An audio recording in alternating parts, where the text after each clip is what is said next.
So welcome everyone on behalf of the London and District Labor Council. If you don't know, I am the president of the Labor Council. And thank you so much to Daryl Bedford, who is our communications officer and OPSU 110. Yeah, we've got a lot happening. There are multiple attacks on public education. And the most massive, I would say the most massive attempted privatization of public education that we've ever seen in the history of Ontario. And of course, we have a province-wide OPSU support strike right now, but all public education unions are under attack. And also, we know that public education is a foundation for defending democracy.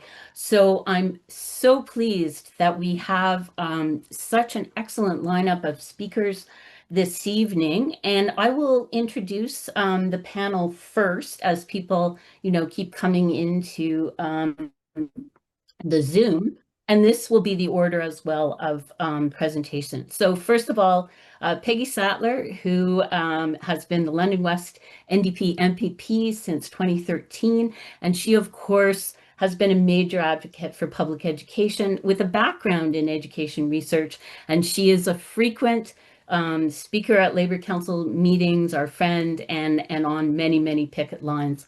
So welcome to Peggy. We also have Dina Nawaz.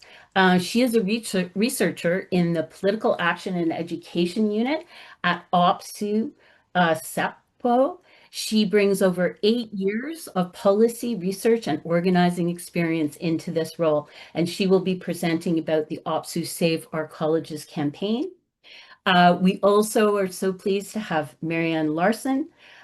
She is Western University Faculty of Education Professor Emerita and a published researcher, TVD trustee, and member of a local group of trustees who are standing up and fighting for public education called Your Trustees. Also, welcome to Sean Hendricks, who is the UAFA president. I'll just make sure everybody knows what that means. Western University Faculty Association president. And he is a collection and content strategies librarian at Western Libraries. He's been involved with UAFA for the past decade and as a chief steward for librarians and archivists and UAFA directors. So welcome so much again to everyone and to our panel. And it'll be 10 to 15 minutes each. We want to make sure we have some time for discussion and questions after you all present. And so Peggy, I invite you to start us out. Okay, thank you. Thank you very much, Patty, and thank you to all of you who have joined on this Zoom, and in particular to the other panelists. I'm very much looking forward to hearing what you have to say.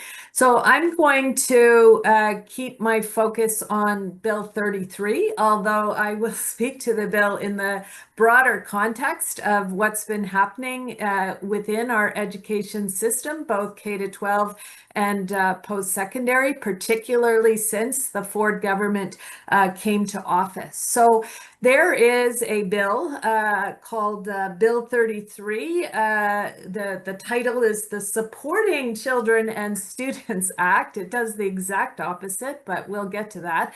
That legislation was introduced by the government in the spring session. It has just started second reading, and we expect that it will return to the legislature in October when Queen's Park is back in session for the remainder of the second reading debate and to move through the legislative process.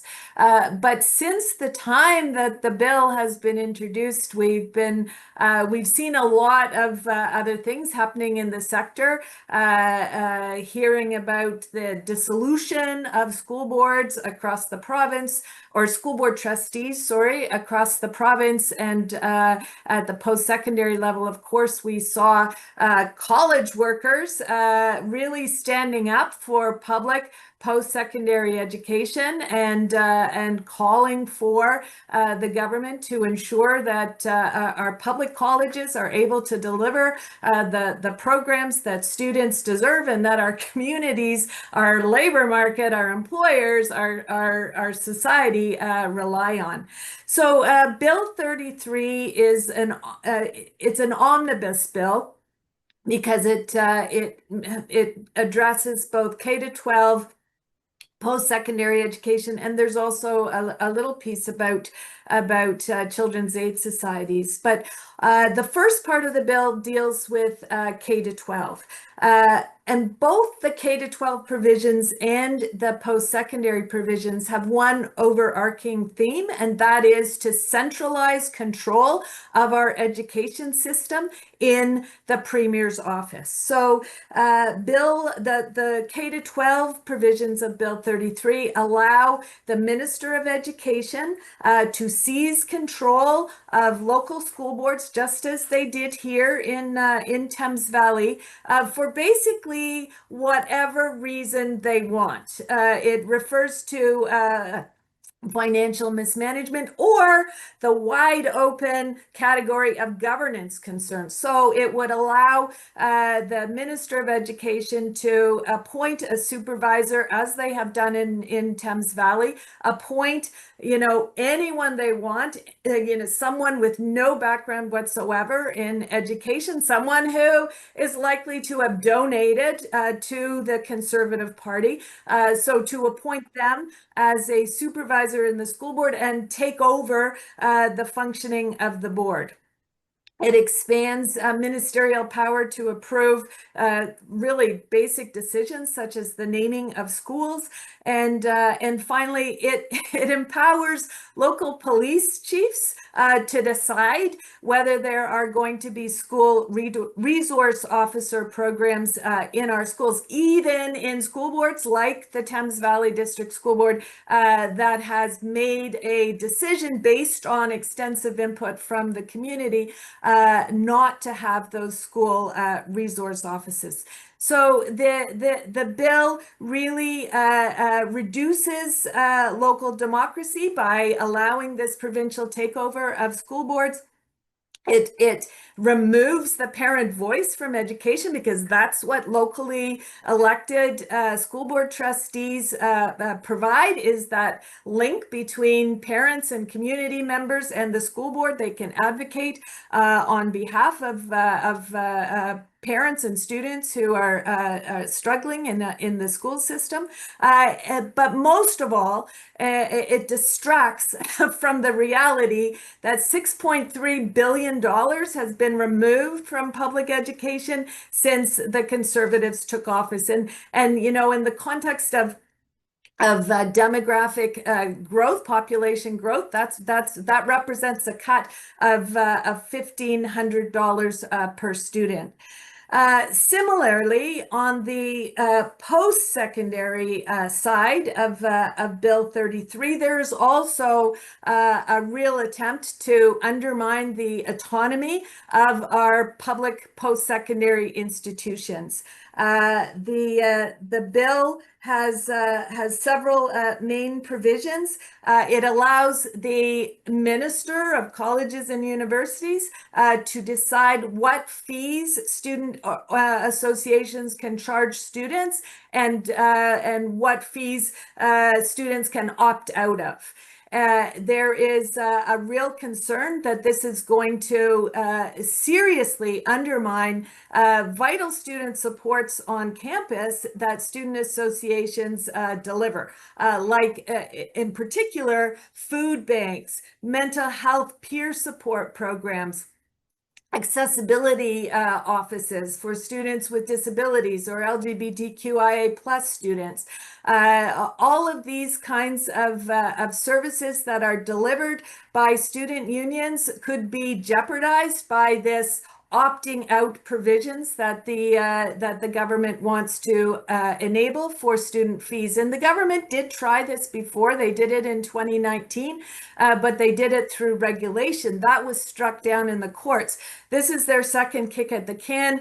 This time they want to do it through legislation. And I can tell you that student unions and associations are very, very alarmed at what this is going to mean for the services that they provide and the supports that students have available to them on campus. Yesterday, I held a town hall meeting. We had over 30 student associations represented from both college and university, and they talked about the threat to the programs and services that they provide that the legislation represents. The second most worrisome piece of the post-secondary provisions of Bill 33 is around merit-based admissions. So every college and university admits students on the basis of merit. They make sure that there is an appropriate match between, the student's application and the program that they are applying for.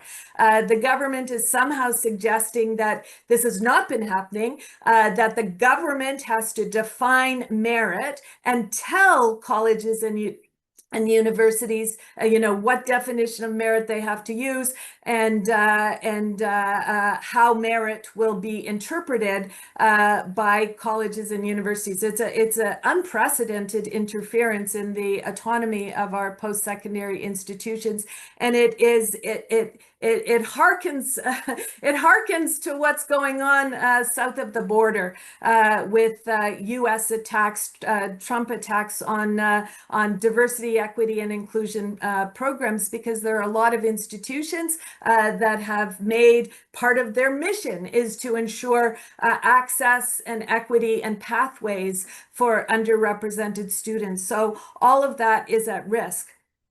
But just as in the K-12 sector, the post-secondary sector is struggling with decades of chronic underfunding that has been made significantly worse by the Ford government. So really, we see both pieces of this bill, the K-12 piece, the post-secondary piece, as a dangerous distraction, but a distraction nevertheless from the real financial challenges that our schools, our colleges, our universities are facing.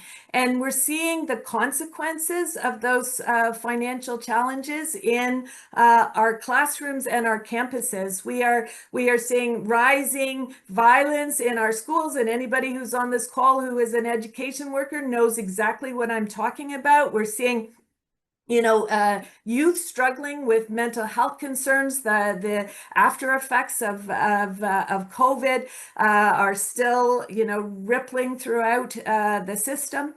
At the post-secondary level, we in the college sector, we've seen 10,000 college workers either already laid off, one of the most mass layoffs in Ontario's history.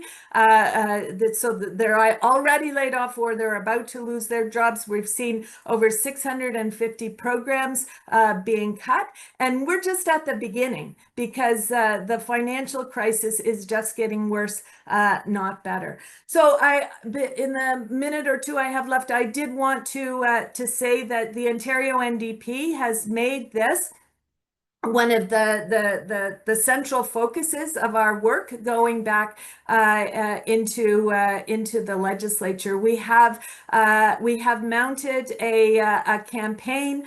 You can go to ontarionDP.ca/Bill 33, and you'll see all kinds of materials to assist with that campaign and that advocacy. So there's leaflets that can be downloaded.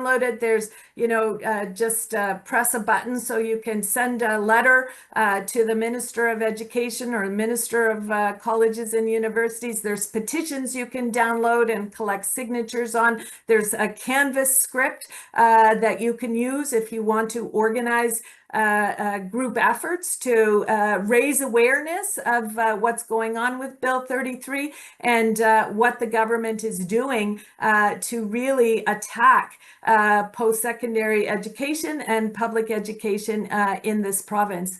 I will make one reference in before we hear from the OPSU researcher, but the other context in which the OPSU strike in particular is taking place is the Skills Development Fund, the money that is flowing in many cases to private corporate trainers to do training that used to be provided by our public colleges. And as Patty referenced at the beginning, this is very much seen as an effort to privatize post-secondary education by giving private corporations money to do training with no accountability, no oversight, no audit as to what those dollars are being used for.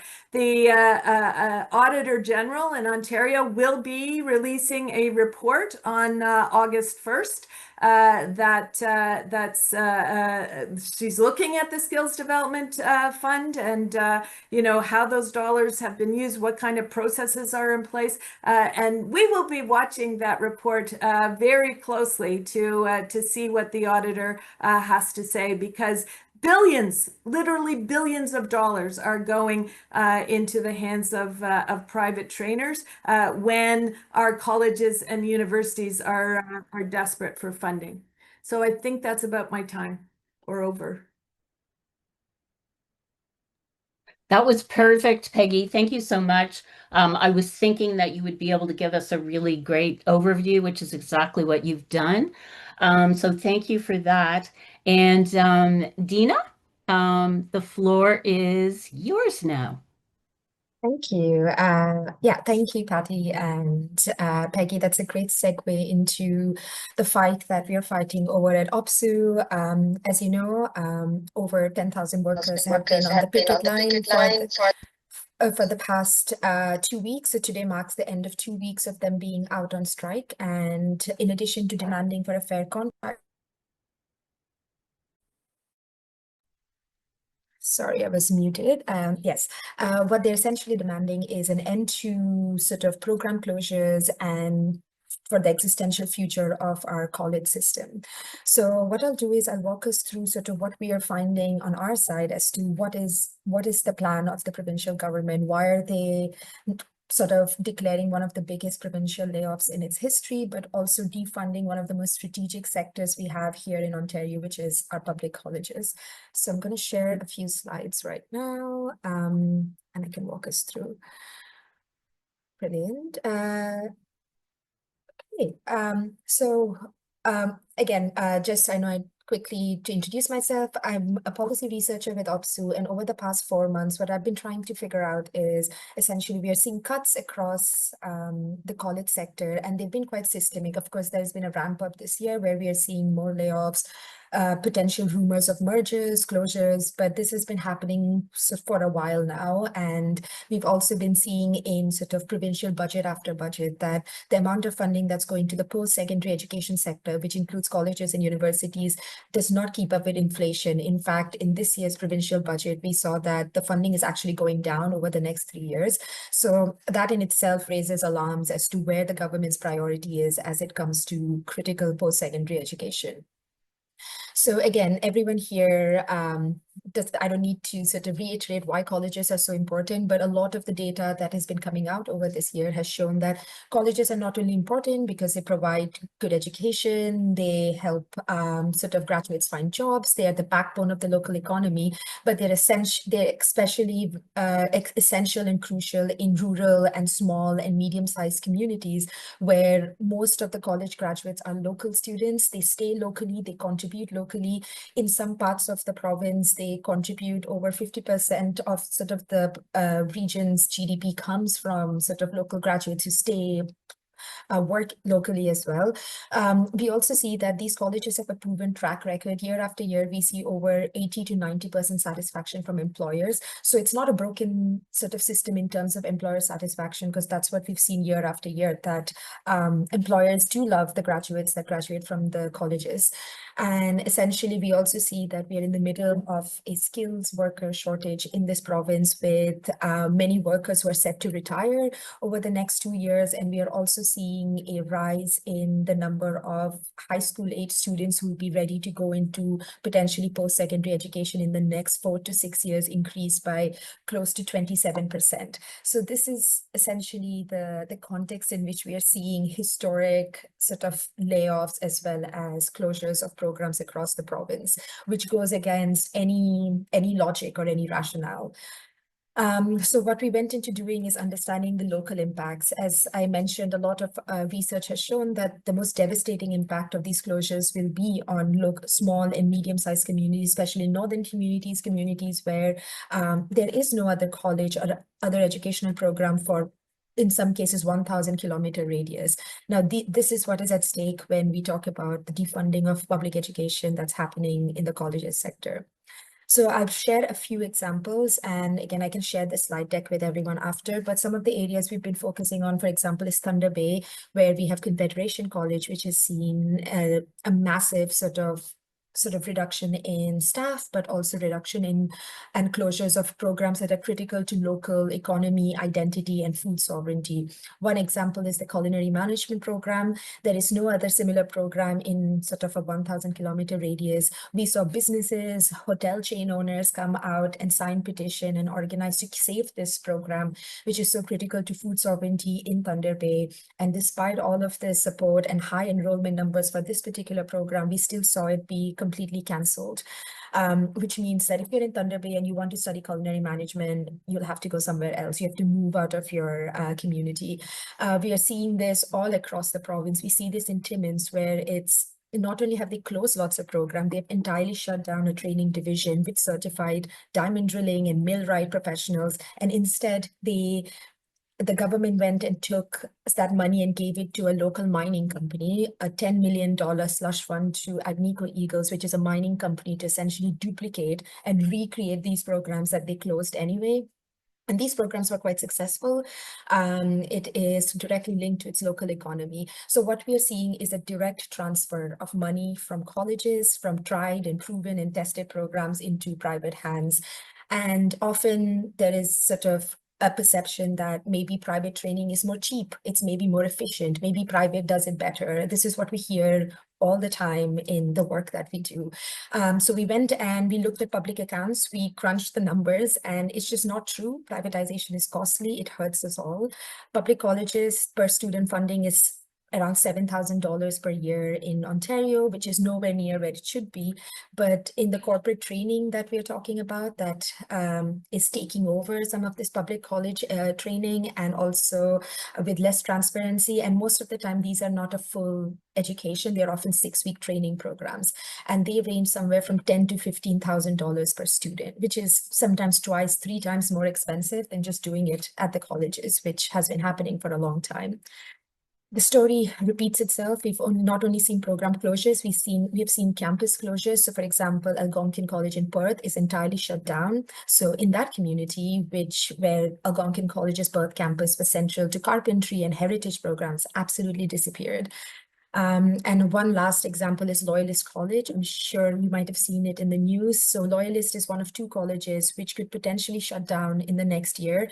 It is seeing massive deficits. It's seeing sort of cuts like no other place, and could potentially shutter its doors. And Loyalist College is based in Belleville and Prince Edward County, and that's where they're shutting down culinary and hospitality programs, where these sectors are some of the backbone of that economy. So all of this to say that the local impacts are, of course, devastating, but it also does not make sense. There is no bigger plan. It does not benefit the public or the future of these communities. So then that got us thinking, so what is the province's plan for our colleges? So It's clearly detrimental. It's not cheaper. It's in fact more expensive to do this privatization and sort of defunding of colleges. And we are seeing mass layoffs in the middle of an unemployment crisis, not just in Ontario, but all across Canada, where we are seeing in some places like Windsor, double-digit unemployment rates, which is massive, which is the highest we've seen in around 20 years. So that's what brings us to sort of the links that we found with the Skills Development Fund that Peggy referenced. So the Skills Development Fund was launched by the Ford government in 2021, and it was supposed to be a training fund to help bridge the gap. And since then, it has mushroomed into something way bigger than anyone would have imagined. So while colleges have seen their public funding go down year after year by 30%, in that same time period, since 2021, SDF has seen its funding go up by over 800%. So you can imagine the number figure behind 800%. We've seen that the SDF fund is only open to private companies and corporations. Colleges can apply, but they can apply only in partnership with a private corporation, nonprofit, or another entity. While we see colleges funding per student be around $7,000 roughly, in some of the SDF training, what they have reported, which we don't even know how accurate it is around $10,000 to, in some cases, $30,000 per student for what could be a 6-week training. While colleges see 10,000 layoffs, over 600 program closures, this fund is getting lots of money. There is no public reporting, no project level outcomes. We've tried to dig, ask for information. There's very little that we can actually find to prove that any of their claims are actually true. So this is essentially sort of the bigger picture that we're seeing behind the layoffs and the program closures and the local impacts. So in terms of what have we learned so far, some key figures. As I mentioned, college funding has declined, and there was a Blue Ribbon panel that asked for $1.4 billion of emergency funding, and this was released 2 years ago. Till this date, the Skills Development Fund, on the other hand, which is going to mostly private companies, has seen a commitment of $2.5 billion from the government. So that not only is more than the emergency funding that the colleges needed, but it's significantly more. And colleges can apply directly. We don't know how this is going to be used. A lot of it is used to create competing programs that already exist in our colleges, which is right out of the playbook of sort of what we've seen in this privatization plan. And what we've also found is that most of this money is going to private companies and hands based in the Greater Toronto area. So while they're shutting down programs in Belleville, in Timmins, in Thunder Bay, the money is going to companies and luxury hotel and boutique hotel chains based around the GTA. One of the most notorious ones is Scale Hospitality. If folks have been following the Greenbelt scandal, they were named and shamed for lobbying one of the staffers within the Ford government. And similarly, we have Canadian Niagara Hotels, Ontario Shipyards. They've gotten 10, 11 million and upwards of funding from this fund while colleges are shuttering their doors. And we are also seeing some very concerning sort of links between the funding going to certain private corporations and friends for political consent, to buy political consent, to buy political votes in 14 out of the 17 ridings that flipped in 2024-25 to conservative representation also received a lot of this SDF funding. And this is something we're investigating further as well. But there seems to be sort of a bigger agenda, and the agenda is one of privatization, creating slush funds and tossing money out of public hands into these sort of black boxes that we know nothing about. So that leads us to what would have happened if the money didn't go to these places and actually stayed within the public education sector, the post-secondary education sector. We would have seen sort of 10,000 jobs being saved. We would have seen sort of folks that are being affected by tariffs and who are looking to skill and reskill right now have options. And we would be planning for a future in this province that actually protected the generations to come, especially as we see number of college-aged students increase in the next 6 years. And then my final point, and I'll stop after this, is essentially, this is not a new project or a plan. We all know of how privatization is plaguing every sector of not just public education, but our public sector to begin with, whether that's healthcare, education, or beyond. And a similar project was undertaken in Australia in 2013 and between 2013 and 2018, where Australia cut over $3 billion of public funding to its equivalent college system, and it spelled absolute disaster. It saw widespread job losses, program cancellations, hard-hit areas, especially in rural, hard-hit impacts in especially rural areas. And then they had to go back and reverse this bad sort of policy measure and re-inject money into the public college system, and it's only recovering just now. So I know the government looks to Australia and the UK. These things have been tried there and they've failed and have spelled disaster and has caused people's futures. And we cannot let that happen here. They fought back in Australia, and there's still time for us to fight back, which is why I know many of you here have been on the picket lines supporting the college support staff day after day, fighting alongside them, because this fight is bigger than support staff. It's for the future of this province, our public education system, and the attacks are coming from everywhere. As we fight this fight, we also fight with you against Bill 33 and all of our fights that are connected to fight for good public services in this province. I'll stop here. Thanks so much, Dina, and that was extremely comprehensive. We really appreciate the research that has gone into your presentation, and also I do appreciate as well that you've ended on a positive note, that there's still time for us to fight back, and that's hugely important. So thank you so much. At this point, I would like to turn the floor over to Marianne Larson. Go Thank ahead, you, Mary. Patty. Yeah.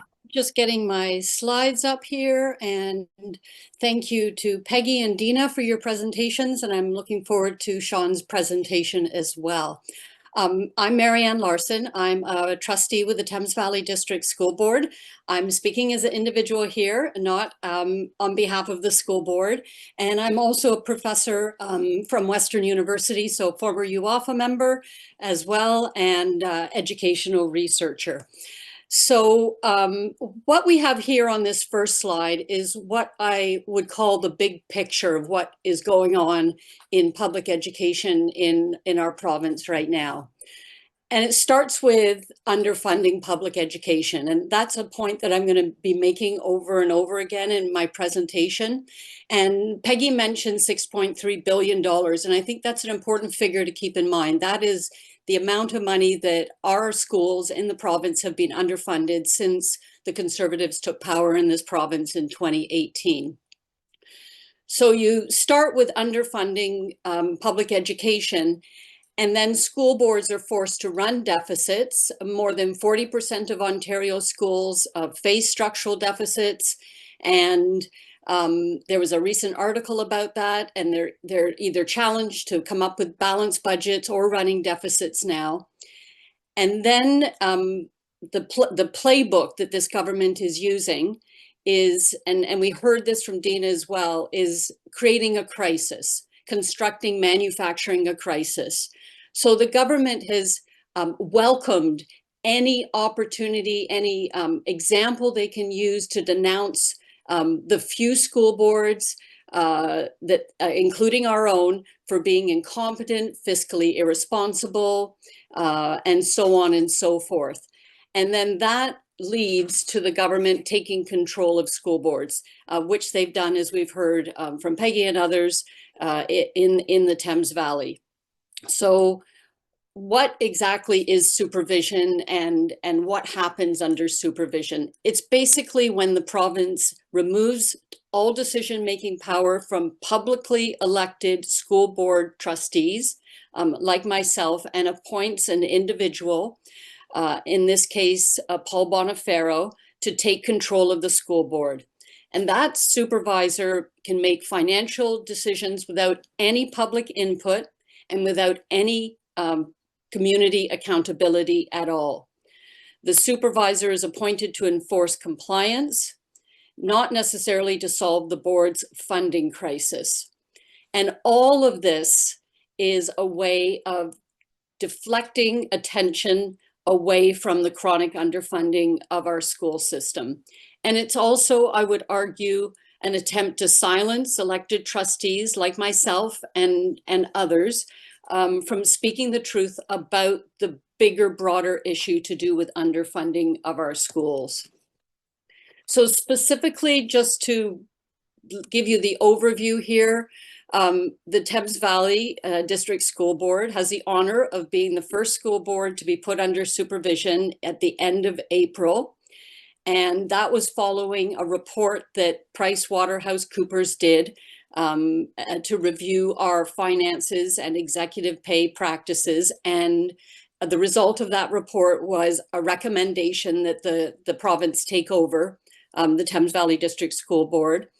And subsequently, 4 other school boards, the Toronto District School Board, the Toronto Catholic District School Board, Ottawa Carleton, and I can't see the name of the other one on my, Dufferin Peel Catholic School Board, have been put under supervision.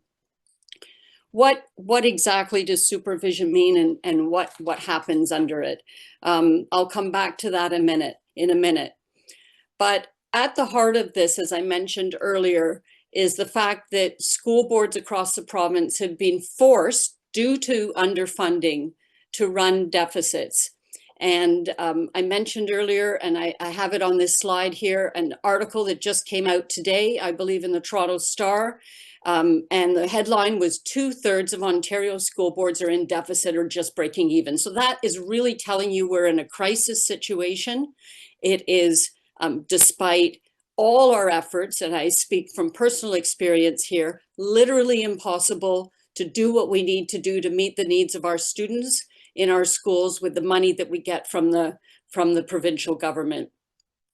We school boards are completely funded by the province. There are a number of different funding categories. One of them, for example, is per pupil funding. So we get a certain amount of money per pupil. And in the case of the TVDSB, we have a shortfall of $400 per student. Doesn't sound like a lot, but when you have 80,000 students, that's over $20 million. And then another example I can use around the deficit has to do with the not just the expectation, but we are mandated by law to pay CPP and EI payments to the federal government. We don't get that money from the province. That's got to come from some other place. So there's lots of different areas where we are chronically underfunded. And on the right-hand side of this slide, you can see some numbers. And in the case of our school board, that's about a $67 million annual shortfall. Again, the real problem here is the chronic underfunding of public education. I hate to sound like a repeating record, but that is what the issue is here. This is a quote from an article that just came out recently, and you can see in red that boards have been forced to make cuts, forced to run deficits, and that has an impact on our students. We have overcrowded classrooms, we have rising rates of violence in the classroom, we have mental health challenges and staff burnout. And that, again, is taking its toll not only on our students, but also on our staff in our schools. So, Bill 33. Well, Peggy gave an excellent explanation about Bill 33. There's not too much more that I can add to it.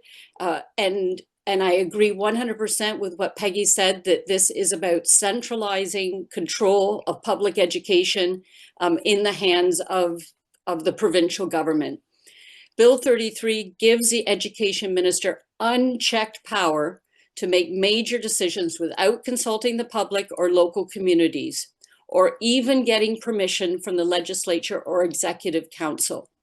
It removes all local autonomy and public voice from our school boards and their elected trustees, and puts that in the hands of individuals based in Queen's Park.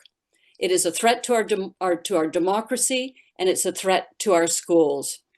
There are a number of aspects of Bill 33. I won't repeat them because Peggy talked about those in the context of the specific powers that it takes away from locally elected school boards.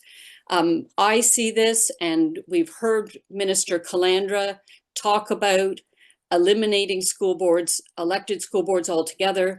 And I see Bill 33 as a step toward that.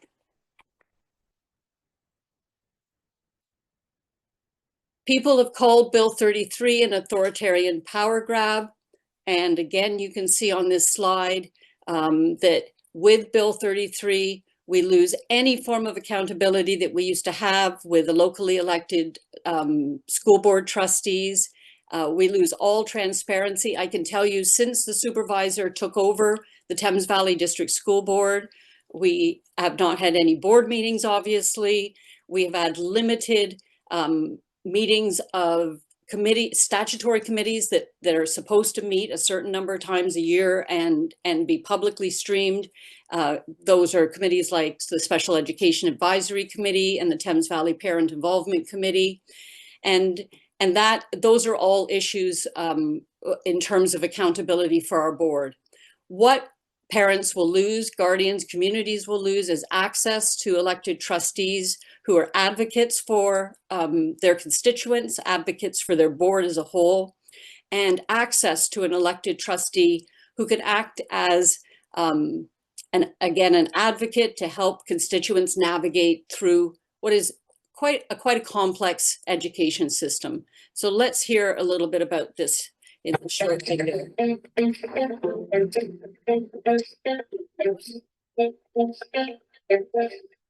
The public loses their voice as a board if there's no longer a school board trustee. There's nobody that can essentially hold the school system accountable. They're losing that opportunity to have somebody listen to the day-to-day issues that they're encountering, but also somebody that can understand and advocate for the longer term. If we're not there, who's going to be the spokesperson for the parent, for the constituents to the school board? We have a democratic tradition of electing public school board trustees that goes back to the 1850s. So not only do we lose the democratic tradition of having publicly elected trustees, we lose Not sure what happened there. access point for the community to have their voice expressed locally. It's access. It's really access to the system and its representation. You have to first use your very knowledgeable about it. It's supposed to be a guide. Oh, I've just lost my slideshow and I've got the most important ones coming up. So let me get back to that, because these final slides are what can you do? And that's what everybody wants to know. So I'm just going to get on to my next slide. That video is from a provincial campaign called Fund Our Schools. You can Google Fund Our Schools. I think it's fundourschools.ca. They've got loads of resources, videos like that, posters, templates, and other things to help with the campaign around challenging and hopefully making sure that Bill 33 doesn't pass. So that's one set of resources that I would direct your attention toward. And Fund Our Schools is having a phone zap, and I will put the links to all of these in the chat. That's on Monday, this coming Monday, and they are very well organized. And if you have an hour to spare on Monday between 7 and 8, I encourage you to participate in the phone zap around funding and chronic underfunding of education. And now we turn our attention locally. Patty mentioned at the beginning that we have a group of trustees, myself included, and many others who are on this call: Sherry Moore, Lorianne Pizzolato, Christian Sachs, and Leroy Osborne. We call ourselves your trustees, and we have run 2 successful town halls. They are virtual. We explain what supervision is about and many of the things that I've just talked about in this presentation, and what you as individuals can do around these issues if you care about them. Again, I'm going to put the links in the chat so you can register if you'd like to for one or both of our next town halls. We have a petition with letters that go right to MPPs, including the education minister and Ford. And, you know, if you've got kids in school, in one of the Thames Valley schools, and you have a problem, why don't you send Paul Bonifero, our supervisor an email. There's his email address, and hopefully he'll get back to you. And if all else fails, need a trustee, better call Paul. Call Paul Calandra himself. He's the Minister of Education. That's his direct number, and you can tell him what you think about all of these shenanigans that are going on. Thank you very much. That's the end of my presentation. Well, thank you so much, Marianne, for really that very fine-grained analysis of what is happening at the local level, the Thames Valley School Board, and what this means for you as trustees. And also thank you for the useful links and the action pieces. And I'm sure that if you wish, we can put together a communication with all of that. I think, Daryl, we can do that, right? We're quite happy to do that, to support the really effective strategies that you're taking in. I know that the trustees that I've been working with, you've done excellent media, local media as well. So, you know, congrats to all of you who are here and our trustees. And yeah, this is a fight for democracy. So thank you so much, Marianne. That was excellent. And so Sean, last but not least, and I'll turn it over to you. Welcome. Thanks, Patty. And thank you for inviting me to speak this evening. This will feel a bit like Groundhog Day, but as my fellow panelists have already shared with you, higher education in Ontario is facing chronic underfunding. Due to inflation, per capita spending per student hasn't changed at all since 2018, is in fact getting worse. Maintaining 2018 spending levels to 2027 would require an additional $5.7 billion. That amount is only to keep the status quo. This is further exacerbated by federal caps on international students, limiting flexibility to support programs, faculty, staff, and student services. On campuses across Ontario, the effects are clear. Staff layoffs, heavier workloads, and program pressures shape the daily experiences of faculty, staff, and students, influencing morale, teaching quality, and the university's ability to serve its community effectively. Like Peggy mentioned, we're also very concerned about Bill 33 and its impact on university admissions and funding autonomy. Admission solely based on merit prevents a holistic assessment of student potential, which can limit access to higher education for those coming from underrepresented or marginalized backgrounds, reducing diversity and inclusion on the campus. We also stand in solidarity with campus student groups who will lose control over ancillary fees, threatening funding for health and dental plans, transportation, food banks, and more. This echoes the risks seen in the 2019 Student Choice Initiative, which at that time was thankfully overturned by the courts. We also recognize that these concerns in higher ed are just one piece of the Ontario government's attempts to centralize policymaking across the education sector. So, given all these issues, how are we doing at Western? Everyone is expected to do more with less, meaning that faculty, librarians, and archivists are expected to deliver high-quality teaching, mentorship, research and collections, while resources remain constrained. Administrative pressures have increased with new policies, reporting requirements, and program monitoring adding to faculty workload. Implementing initiatives such as course enrollment minimums has created additional stress, limiting flexibility and complicating program planning. This budget turmoil also targets employee groups with less job protection, as we have recently seen with professional and managerial staff losing their jobs and unceremoniously being escorted off campus, and other staff being transferred to other units. But Western claims to have found a solution: privatize education for first-year international students. As you may have heard in the news, Western is partnering with Navitas, a for-profit education provider, which will operate on campus and introduce a market-driven approach into Western's academic environment. This will compete with our regular programming and potentially create a two-tiered system with different student experiences and supports. This Navitas campus at the former Brescia College will have reduced faculty and staff influence over program design and delivery, impairing collegial governance at Western. While Navitas may provide short-term financial relief, it shifts priorities from public education and community-focused values towards revenue generation, with potential long-term consequences for accessibility, equity, and the university's identity. UAFA is very appreciative of the support of our local politicians and labor groups as we mobilized against this change. An agreement between Western and Navitas hasn't been finalized yet, and we've made it loud and clear that we will not negotiate the implementation of this partnership except at the bargaining table. Anything they try to do in the meantime could be grievable, especially if they try to do it behind our back. So with all this happening, UAFA faculty will be entering bargaining with the employer next year, and we are inspired by our PSAC and QP friends at Western who have blazed the trail in mobilizing workers against austerity, not to mention the OPSU support staff fighting for fairness today. These systemic pressures are not abstract. They translate into real challenges for the people who make Western and other post-secondary institutions function. Ensuring fair bargaining outcomes is not just about salaries and benefits, it's about protecting the student experience, supporting staff, and preserving Western's public mission. Thank you for this opportunity to share UAFA's perspective.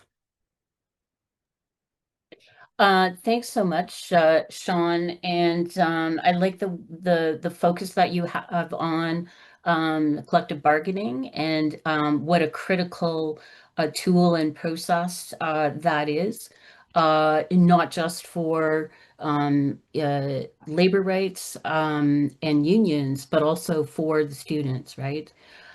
So yeah, thank you very much for your presentation and from the panel presentations. So we'll start with Sean, and then just any summary comments, and especially with a focus on what you think will be effective as I mean, this is a massive fight.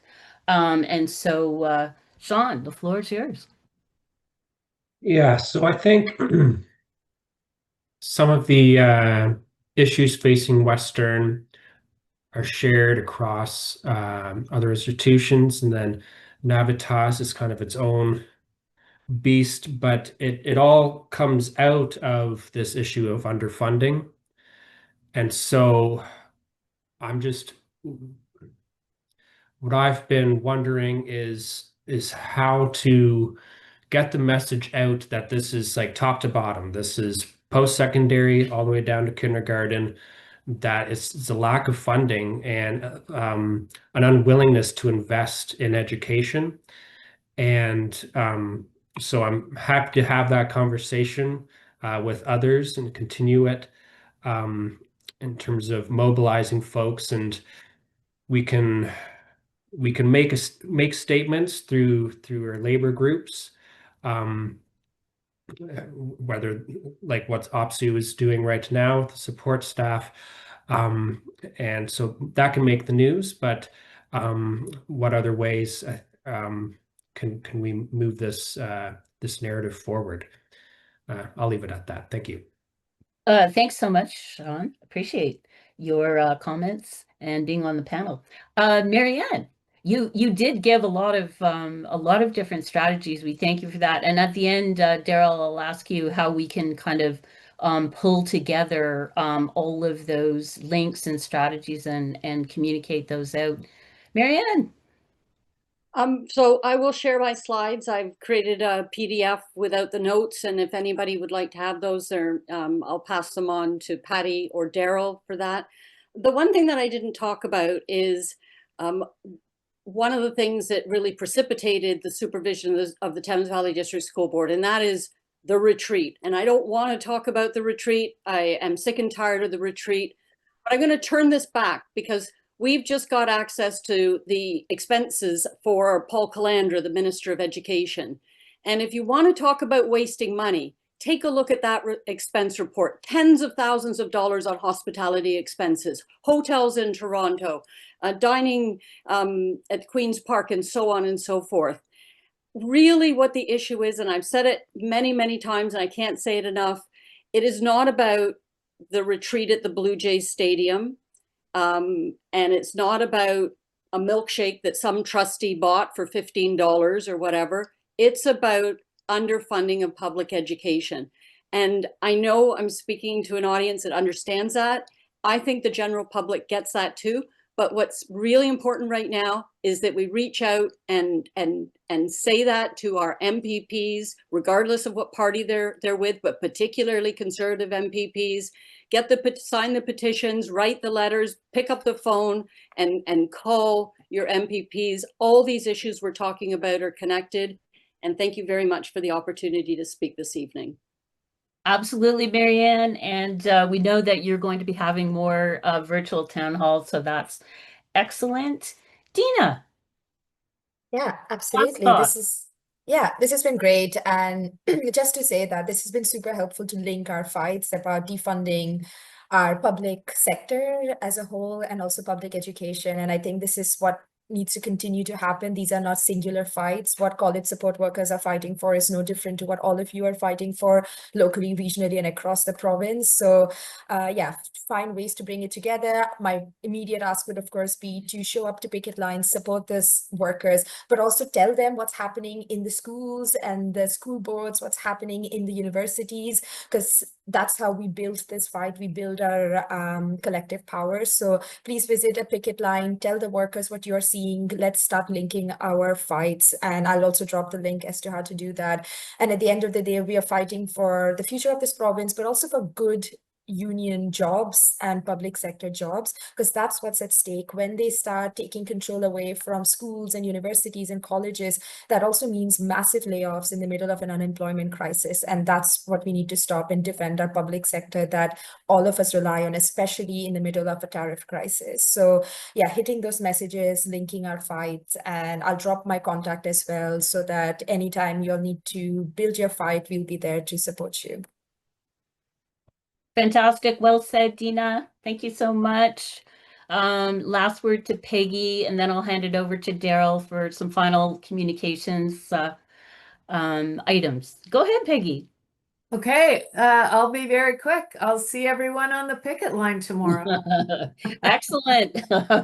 We can have further conversation. Thank you so much. And absolutely. And just to say that I think this was such a great way for us to get together virtually. This is a massive fight. But I feel hopeful. I hope everybody here, and thank you to everybody for coming on, and of course to our fabulous presenters. But I feel hopeful, I feel optimistic, and I feel a sense of solidarity. And of course, Dina, you said it, we must get out on those picket lines and support those workers, because right now they're on the front lines of that fight for public education, and they really need our concrete support and solidarity. So once again, thank you, everyone. Thank you to the presenters. Thank you, Daryl, for your excellent communications and technical support as always. Okay, I'm sure we will see we will see one another on the picket line tomorrow if you can be there. Much appreciated. Good night, everybody.